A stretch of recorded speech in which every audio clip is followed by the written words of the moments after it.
अश्वनी मास के श्राद्ध पक्ष में आने वाली इस एकादशी का व्रत करने से पितृदोष दूर होता है तथा यह एक एकादशी पितरों को अधोगति से मुक्ति और मोक्ष दिलाने वाली मानी गई है। इस कथा को सुनने मात्र से ही वाजपेय यज्ञ का फल मिलता है। आइए सुनते हैं इंदिरा एकादशी व्रत की पौराणिक एवं प्रमाणिक कथा। धर्मराज युधिष्ठिर के पूछने पर भगवान श्री कृष्ण ने इस कथा को बताया था।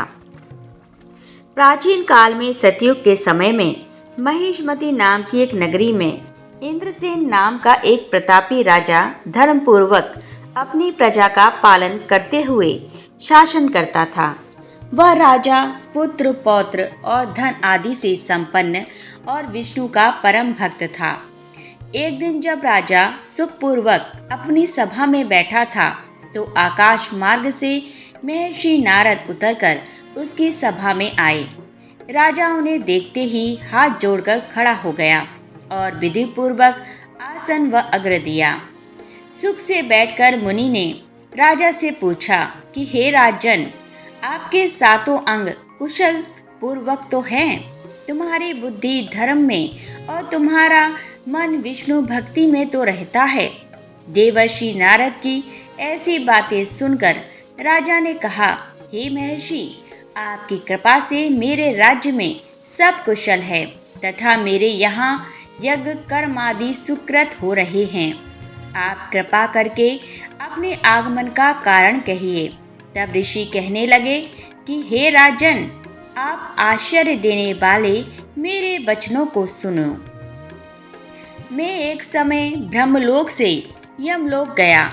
वहाँ श्रद्धा पूर्वक यमराज से पूजित होकर मैंने धर्मशील और सत्यवान धर्मराज की प्रशंसा की। उसी यमराज की सभा में महान ज्ञानी और धर्मात्मा तुम्हारे पिता को एकादशी का व्रत भंग होने के कारण देखा। उन्होंने संदेशा दिया, सो मैं तुम्हें कहता हूँ। उन्होंने कहा कि पूर्व जन्म में कोई विघ्न हो जाने के कारण मैं यमराज के निकट रह रहा हूँ। सो हे पुत्र, यदि तुम अश्वनी कृष्ण इंदिरा एकादशी का व्रत मेरे निमित्त करो तो मुझे स्वर्ग की प्राप्ति हो सकती है। इतना सुनकर राजा कहने लगा कि हे महर्षि, आप इस व्रत की विधि मुझसे कहिए। नारद जी कहने लगे, अश्वनी माह की कृष्ण पक्ष की दशमी के दिन प्रातः काल श्रद्धा पूर्वक स्नान आदि से निवृत्त होकर पुनः दोपहर को नदी आदि में जाकर स्नान करें। फिर श्रद्धा पूर्वक पितरों का श्राद्ध करें और एक बार भोजन करें। प्रातः काल होने पर एकादशी के दिन दातून आदि करके स्नान करें। फिर व्रत के नियमों को भक्ति पूर्वक ग्रहण करते हुए प्रतिज्ञा करें कि मैं आज संपूर्ण भोगों को त्याग कर निराहार एकादशी का व्रत करूंगा। हे अच्युत, हे पुंडरीकाक्ष, मैं आपकी शरण में हूँ, आप मेरी रक्षा कीजिए। इस प्रकार नियम पूर्वक शालिग्राम की मूर्ति के आगे विधि पूर्वक श्राद्ध करके योग्य ब्राह्मणों को फलाहार का भोजन कराएं और दक्षिणा दें। पितरों के श्राद्ध से जो बच जाए उसको सूंघ कर गौ को दें तथा धूप दीप गंध पुष्प नैवेद्य आदि सब सामग्री से ऋषिकेश भगवान का पूजन करें। रात में भगवान के निकट जागरण करें। इसके पश्चात द्वादशी के दिन प्रातःकाल होने पर भगवान का पूजन करके ब्राह्मणों को भोजन कराएं। भाई बंधुओं स्त्री और पुत्र सहित आप भी मौन होकर भोजन करें। नारद जी कहने लगे कि हे राजन, इस विधि से यदि तुम आलस से रहित होकर इस एकादशी का व्रत करोगे तो तुम्हारे पिता अवश्य ही स्वर्ग लोक को जाएंगे। इतना कहकर नारद जी अंतर ध्यान हो गए। नारद जी के कथना अनुसार राजा द्वारा अपने बांधवों तथा दासों सहित व्रत करने से आकाश से पुष्प वर्षा हुई और उस राजा का पिता गरुड़ पर चढ़कर विष्णु लोक को गया। राजा इंद्रसेन भी एकादशी के व्रत के प्रभाव से निष्कंटक राज्य करके अंत में अपने पुत्र को सिंहासन पर बैठाकर स्वर्गलोक को गया। हे युधिष्ठिर, यह इंद्रा एकादशी के व्रत का महात्म्य मैंने तुमसे कहा है। इसके पढ़ने और सुनने से मनुष्य सब पापों से छूट जाते हैं और सब प्रकार के भोगों को भोग कर वैकुंठ को प्राप्त होते हैं। इतना ही नहीं, इस व्रत से पितृदोष दूर होता है तथा पितृदोष से भी मुक्ति मिलती है और पितरों को मोक्ष की प्राप्ति होती है। प्रिय दर्शकों, हम अब पितृपक्ष की महान कथा सुनाने जा रहे हैं। कहा जाता है कि इस कथा को सुनने से समस्त प्रकार के पितृदोष समाप्त होते हैं। इस कथा का ध्यान पूर्वक श्रवण करने मात्र से ही मनुष्य के कोटि कोटि पाप नष्ट हो जाते हैं और उसे अपार धन संपत्ति और सुख समृद्धि प्राप्त होती है। पितरों की कृपा से उसके सभी दुख दोष समाप्त होते हैं और सुखी जीवन प्राप्त होता है। यह महान कथा भगवान श्री कृष्ण ने गरुण जी को सुनाई है। आइए सुनते हैं इस कथा को। दोस्तों, एक समय की बात है, पक्षीराज गरुड़ अपने मन में जिज्ञासा लिए भगवान श्री कृष्ण के पास आते हैं और उन्हें प्रणाम करते हुए कहते हैं, हे प्रभु, पितृपक्ष में पितरों की पूजा करने से कौन सा फल मिलता है? पितृपक्ष के दौरान पितरों की शांति के लिए कौन से उपाय करने चाहिए? भगवान श्री कृष्ण कहते हैं, हे गरुड़, तुमने आज उत्तम प्रश्न किया है। तुम्हारे इस प्रश्न में समस्त मनुष्य जाति का कल्याण छुपा हुआ है। जो मनुष्य अपने पितरों को संतुष्ट करता है, उसके समस्त दोष और दुख समाप्त होते हैं। पितरों की पूजा करने से मनुष्य को अपने पूर्वजों का आशीर्वाद प्राप्त होता है। इस विषय में एक अप्सरा और ऋषि की प्राचीन कथा कही जाती है, जो मैं आज तुम्हें सुनाती हूँ। इस कथा को श्रवण करने से तुम्हें तुम्हारे सभी प्रश्नों के उत्तर मिल जाएंगे। इसीलिए हे गरुड़, तुम इस कथा को ध्यान से सुनो।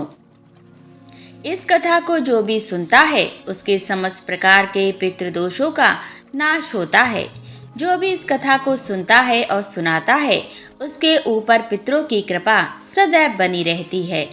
गरुड़ जी कहते हैं, हे प्रभु, आपके मुख से इस कथा को सुनने के लिए मैं उत्सुक हूँ। कृपया आप मुझे वह कथा सुनाइए। मैं इस कथा का प्रचार अवश्य करूँगा। फिर भगवान श्री कृष्ण गरुड़ जी को पितृपक्ष की कथा सुनाने लगते हैं। इसीलिए हे दोस्तों, आप भी इस कथा को ध्यान पूर्वक पूरा सुने। इस कथा के श्रवण मात्र से ही मनुष्य के सभी पाप और दोष नष्ट होते हैं। उसे पितृदोष से मुक्ति मिलती है।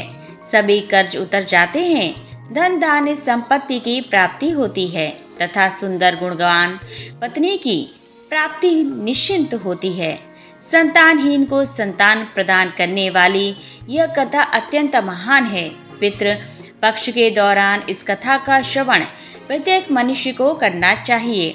इसका श्रवण करने से पितरदेव प्रसन्न होते हैं और वरदान देते हैं। श्री कृष्ण कहते हैं, हे गरुड़, प्राचीन काल की बात है। रुचि नामक एक राजा थे, जो संसार के माया मोह को छोड़कर निर्भय होकर ब्रह्मचर्य का पालन करते हुए निराह भाव का पृथ्वी से विचरण करने लगे। उन्होंने संसार की सभी खुशियों और भोगों का त्याग कर दिया था। उन्होंने घर में रहना भी छोड़ दिया था। वे एक बार ही भोजन किया करते थे और वन में भटकते रहते थे।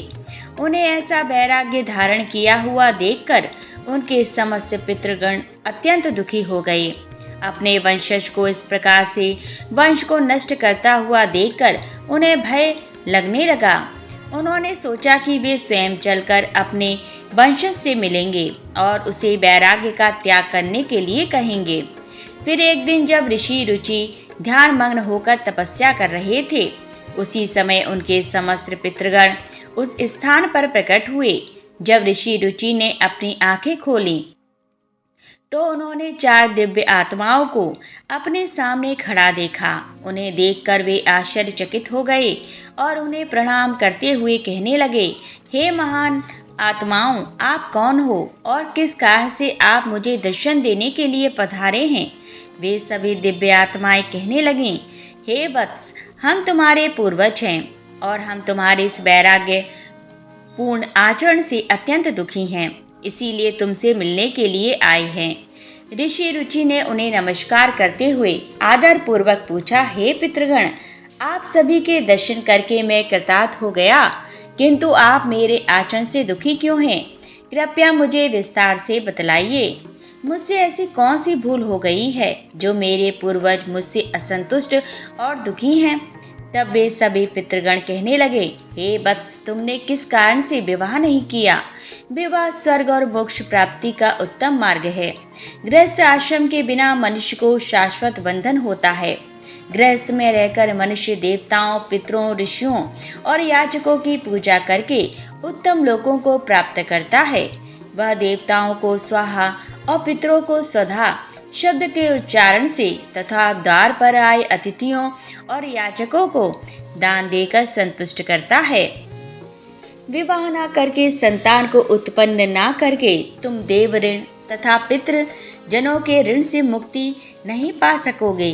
संसार में रहने वाले मनुष्य, ऋषि तथा अन्य प्राणियों के लिए भी तुम प्रतिदिन ऋणी ही हो रहे हो। संतान की उत्पत्ति के बिना तुम स्वर्ग को कैसे प्राप्त कर सकोगे? देव पूजा, पितृ तर्पण तथा संन्यास ग्रहण किए बगैर तुम्हें स्वर्ग की प्राप्ति नहीं होगी। सभी पितृ कहते हैं, हे पुत्र, यदि तुमने विवाह नहीं किया तो ये अन्याय केवल तुम्हें कष्ट ही देगा।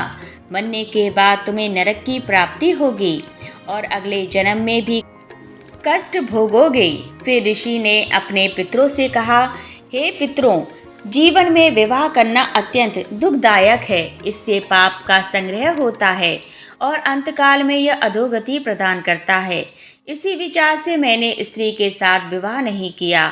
स्त्री संग परिग्रह करने से मुक्ति नहीं मिलती। जो व्यक्ति अविवाहित रहकर प्रतिदिन विद्या ग्रहण करता है और ज्ञान के अमृत से अपनी आत्मा को निर्मल करता है, वह मेरे लिए श्रेष्ठ है। विद्वानों ने अनेक प्रकार के सांसारिक कर्मों का वर्णन किया है।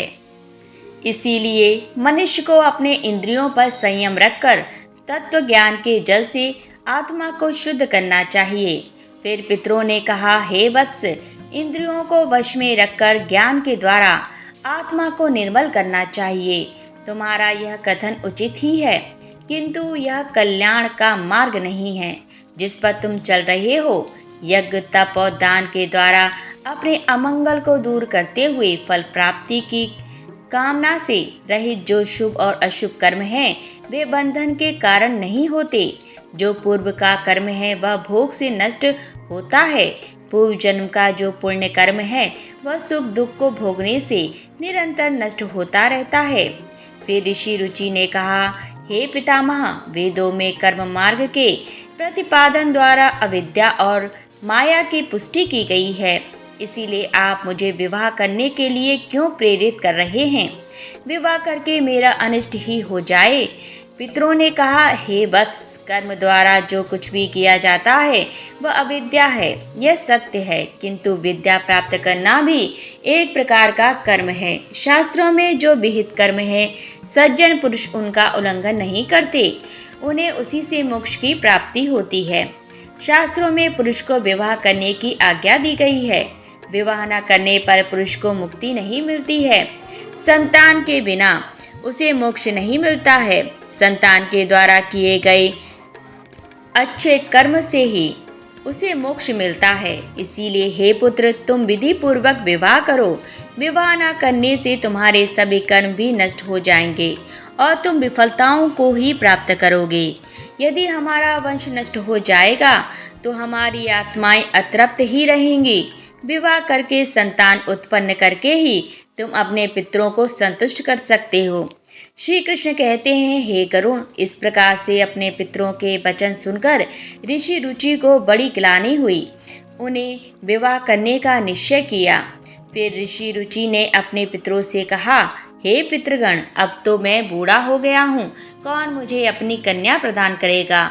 वैसे भी मुझ जैसे वृद्ध व्यक्ति के लिए विवाह करना अत्यंत कष्ट साध्य है। फिर पितरों ने कहा, हे वत्स, यदि तुम हमारे वचनों का पालन नहीं करोगे तो निश्चय ही हम सभी पितरों का पतन हो जाएगा और तुम्हारी अधोगति हो जाएगी। इतना कहकर सभी पितृगण अदृश्य हो गए। श्री कृष्ण कहते हैं, हे गरुण, पितरों के द्वारा ऐसे वाक्य सुनकर ऋषि रुचि मन ही मन अत्यधिक व्याकुल हो उठे। अपने पितरों की मुक्ति के लिए विवाह करने का विचार करते हुए वे कन्या की खोज में पृथ्वी लोक पर विचरण करने लगे, किंतु उन्हें कहीं भी कन्या की प्राप्ति नहीं हो सकी। अपने पितरों के वचनों को बार बार मन में सोचते हुए वे चिंताग्रस्त होकर सोचने लगे, मैं क्या करूं, कहाँ जाऊं, मेरे पितृगणों को मुक्ति दिलाने के लिए कौन सी स्त्री मुझसे विवाह करेगी। इस प्रकार देर तक विचार करने के बाद ऋषि रुचि ने ब्रह्मा देव की तपस्या करना शुरू कर दिया। ऋषि रुचि ने 100 वर्षों तक एक वन में घोर तपस्या की। तत्पश्चात जगत पिता ब्रह्मा ने उन्हें दर्शन दिया और कहा, हे रुचि, मैं तुम्हारी तपस्या से प्रसन्न हूँ। तुम्हारी जो भी अभिलाषा है उसे प्रकट करो, मैं अवश्य पूर्ण करूँगा। तब ऋषि रुचि ने ब्रह्मदेव को प्रणाम किया और कहा, हे परमपिता, मेरे पितरों ने मुझे संतान उत्पन्न करने के लिए कहा है, किंतु इस समय मुझे विवाह के लिए कोई कन्या दिखाई नहीं पड़ रही है। इसीलिए कृपया आप मुझे कन्या प्रदान करें, जिससे विवाह करके मैं संतान प्राप्त कर सकूं। इस पर ब्रह्मदेव ने कहा, हे विप्र, तुम संसार के प्रजापति हो जाओगे। तुम्हारे द्वारा प्रजा की सृष्टि होगी। तुम्हारे पितरों ने कहा है कि तुम्हें स्त्री से विवाह करना चाहिए। इस अभिलाषा को मन में रखते हुए तुम्हें पितरों की पूजा करनी चाहिए। वे प्रसन्न होकर तुम्हारी इस कामना को पूर्ण करेंगे और तुम्हें उत्तम स्त्री की प्राप्ति होगी। इस प्रकार कहकर ब्रह्मदेव अंतर्ध्यान हो गए। ब्रह्मा जी के वचन सुनकर ऋषि रुचि ने पुनः अपने पितरों को प्रसन्न करने का निश्चय किया। फिर ऋषि रुचि नदी के तट पर पहुँचे और एकांत में उन्होंने अपने पितरों का तर्पण करके उन्हें संतृप्त किया। तत्पश्चात एकाग्रचित होकर वे भक्तिपूर्वक अपने पितरों की स्तुति करने लगे।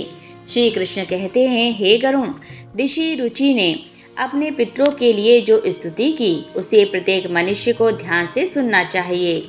यह स्तुति सब दुख और दोषों को नष्ट करने वाली है। जो केवल एक बार इस स्तुति को सुनता है उसके अनेक पाप नष्ट होते हैं और उसे पितरों का आशीर्वाद प्राप्त होता है। इसीलिए तुम इस स्तुति को ध्यान से सुनो, तभी यह कथा सुनने का फल प्राप्त तुम्हें होगा। महात्मा रुचि इस प्रकार स्तुति करने लगे। जो अधिदेवता के रूप में विद्यमान रहते हैं और जो श्राद्ध के अवसर पर देवताओं से स्वधा द्वारा तृप्त किए जाते हैं, उन सभी पितृगणों को मैं नमस्कार करता हूँ।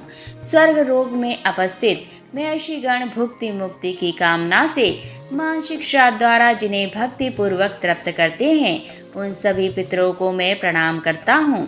अग्नि, स्वाहा, बर्षद, आज्य और सोमपति गण हैं, वे सभी इस श्राद्ध में मेरे द्वारा संतृप्त होकर तृप्ति को प्राप्त करें।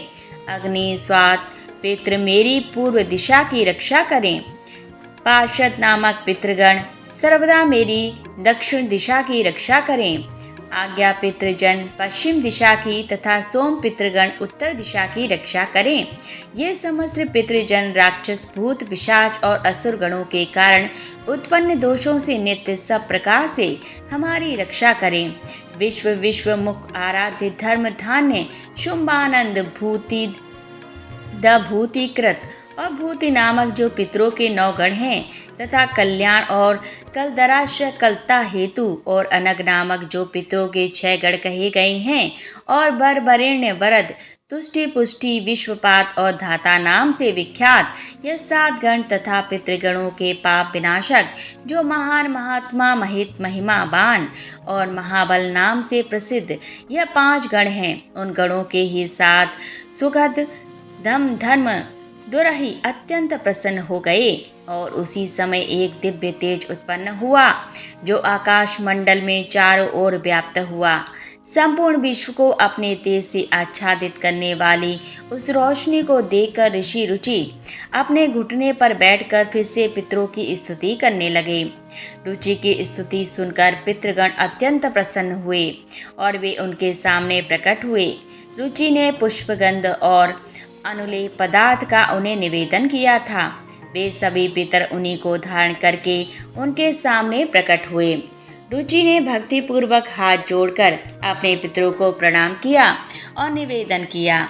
प्रसन्न होकर पितरों ने कहा, हे पुत्र, तुम्हारी इस स्तुति से हम अत्यंत प्रसन्न हैं। इसीलिए अब तुम्हारी जो भी कामना हो वह निसंकोच होकर कहो। फिर नतमस्तक होकर रुचि ने पितरों से कहा, हे पितृदेव, ब्रह्मदेव ने सृष्टि की रक्षा करने के लिए मुझे प्रजापति बनाया है।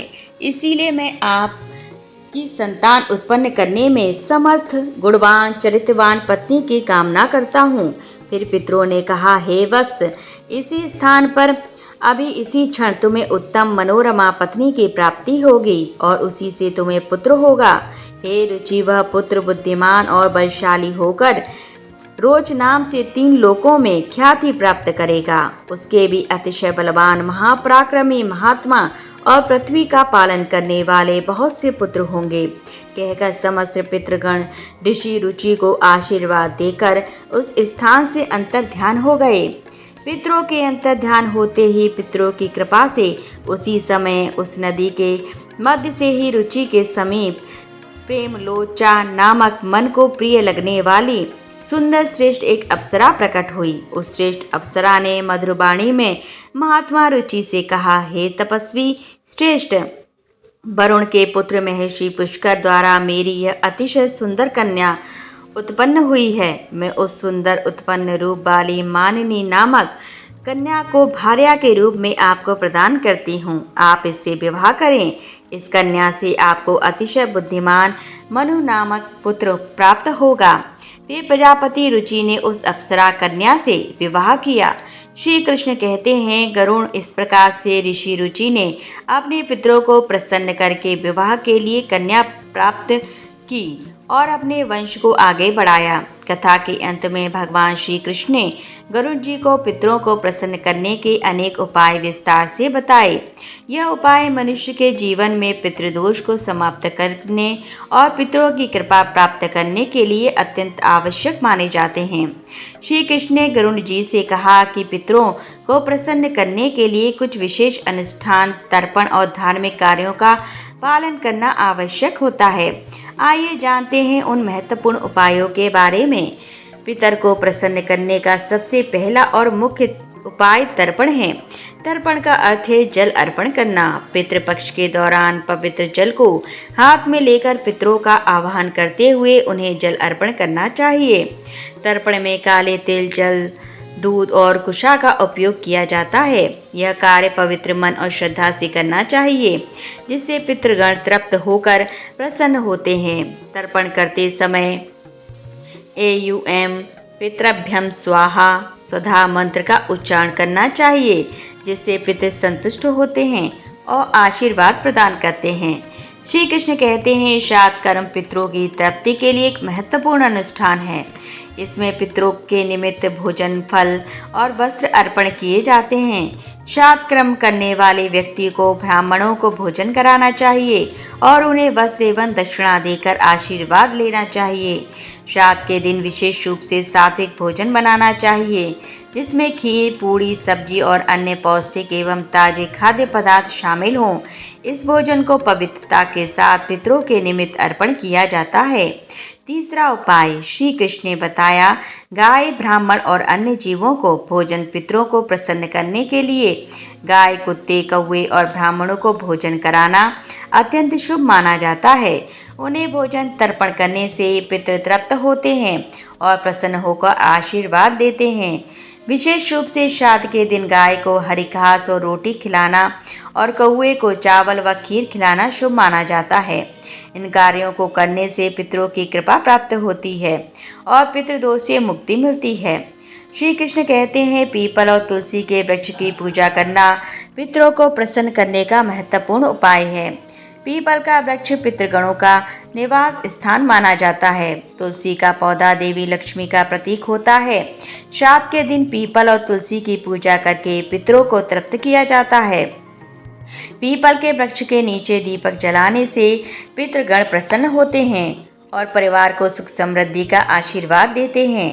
भगवान श्री कृष्ण ने गरुड़ जी को बताया कि जो व्यक्ति पितृदोष से पीड़ित होता है उसे गया जी या अन्य पवित्र तीर्थ स्थलों पर जाकर पिंडदान करना चाहिए। गया जी में पिंडदान करने से पितृ संतुष्ट होकर मोक्ष प्राप्त करते हैं और वंशजों को आशीर्वाद देते हैं। पिंडदान के समय काले तिल, कुशा और चावल का उपयोग करके पितरों को अर्पण करना चाहिए। यह प्रक्रिया पितरों को तृप्त करती है और उनकी आत्मा को शांति प्रदान करती है। श्री कृष्ण कहते हैं, पितरों को प्रसन्न करने के लिए व्यक्ति को श्राद्ध पक्ष के दौरान व्रत रखना चाहिए। इस समय सात्विक आहार ग्रहण करना चाहिए और ब्रह्मचर्य का पालन करना चाहिए। भगवान श्री कृष्ण ने गरुड़ जी से कहा कि श्राद्ध पक्ष में मांस, मदिरा, तामसिक आहार का सेवन नहीं करना चाहिए। व्रत के दौरान भगवान विष्णु, शिव और देवी लक्ष्मी की आराधना करनी चाहिए। इससे पितरों की आत्मा को शांति मिलती है और वे प्रसन्न होकर आशीर्वाद प्रदान करते हैं। श्री कृष्ण कहते हैं, पितरों को संतुष्ट करने के लिए गरीबों, ब्राह्मणों, साधुओं को अन्नदान और वस्त्र दान करना चाहिए। यह कार्य विशेष रूप से श्राद्ध पक्ष के दौरान करने से पितरों की आत्मा को तृप्ति प्राप्त होती है। अन्नदान, वस्त्र दान से मनुष्य को पुण्य की प्राप्ति होती है और पितृदोष से मुक्ति मिलती है। इस कार्य से पितृ प्रसन्न होकर घर परिवार की सुख समृद्धि का आशीर्वाद देते हैं। भगवान श्री कृष्ण ने बताया कि पवित्र नदियों, विशेषकर गंगा में स्नान करके पितरों के निमित्त जल अर्पण करना अत्यंत शुभ माना गया है। गंगा जल पितरों की तृप्ति के लिए सर्वोत्तम होता है, जिससे पितृदोष समाप्त होते हैं। गंगा में स्नान करने से व्यक्ति के पाप धुल जाते हैं और पितरों की आत्मा को शांति मिलती है। इस कार्य से पितृ प्रसन्न होकर आशीर्वाद प्रदान करते हैं। श्री कृष्ण कहते हैं, पितरों को प्रसन्न करने के लिए सत्संग में शामिल होना चाहिए और पवित्र ग्रंथों जैसे भगवत गीता का पाठ करना अत्यंत लाभकारी माना जाता है। पितरों की शांति के लिए गीता के 11वें अध्याय का पाठ विशेष रूप से लाभकारी होता है। भगवत गीता के पाठ से पितरों की आत्मा को शांति मिलती है और उनके वंशजों पर उनकी कृपा बनी रहती है। भगवान श्री कृष्ण ने गरुड़ जी को यह भी बताया कि जो व्यक्ति इन उपायों को श्रद्धा और विश्वास के साथ करता है, उसे जीवन में सभी प्रकार के सुख और समृद्धि प्राप्त होते हैं। पितरों की कृपा से उसके समस्त दोष समाप्त होते हैं और परिवार में शांति बनी रहती है। इन उपायों को नियमित रूप से करने से पितृदोष मुक्ति मिलती है और पितृ प्रसन्न होकर वंशजों को आशीर्वाद देते हैं। श्री कृष्ण ने गरुड़ जी से कहा, हे गरुड़, जो भी व्यक्ति इन उपायों का पालन करता है उसे पितृदोष का कभी सामना नहीं करना पड़ता और उसके पितृ सदैव प्रसन्न रहते हैं। इस प्रकार भगवान श्री कृष्ण ने पितरों को प्रसन्न करने के विभिन्न उपाय विस्तार से बताए, जिन्हें हर व्यक्ति को पितृपक्ष में करना चाहिए। तो दोस्तों, इस प्रकार से गरुड़ पुराण में पितृपक्ष की कथा का वर्णन किया गया है। उम्मीद है आपको यह कथा पसंद आई होगी, तो कमेंट में ज़रूर बताएं। यह वीडियो अच्छा लगा हो तो लाइक करें और परिवार के साथ शेयर करें। साथ ही चैनल को सब्सक्राइब करें ताकि आपको ऐसी ही आध्यात्मिक जानकारी प्राप्त हो। पूरा वीडियो वॉच करने के लिए आप सभी का धन्यवाद।